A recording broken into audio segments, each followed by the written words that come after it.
So another question on the issue of screening within the military for extremism and other issues.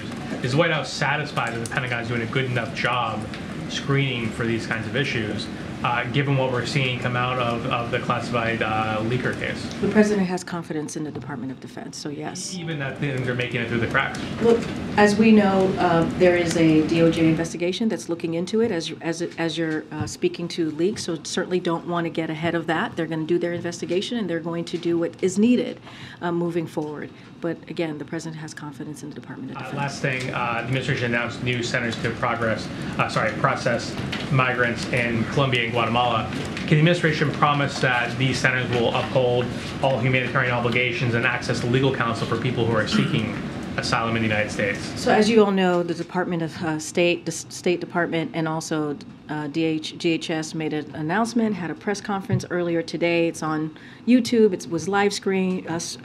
So if any of you have questions or want to hear exactly what the Secretary said, both Secretaries said, so I would refer you to that. More broadly, on your question on processing centers, I would say the regional processing center at the State Department and the DHS that they announced today will reduce unlawful migrant and cut out the smugglers. That is our focus. That is what we want to see happen.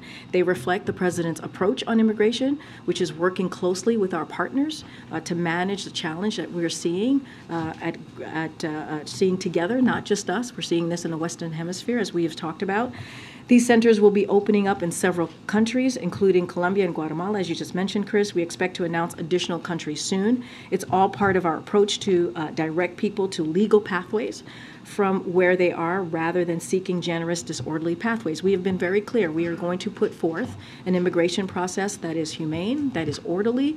That is the goal that we have set forward. That is how we want to move forward in that process and do it very differently than it was done in the last administration. So there will be access to legal counsel for people at these centers? I would refer you to DHS and the State Department on the specifics on that, because they will have all of the pieces to your question there. But what I want to say is we want to make sure that it is done in a humane way. That is the President's. That has been the President's basically sense of how immigration reform is going to move in an orderly fashion, and that's what we have done. That's what we have done from day one. Thanks, Karine.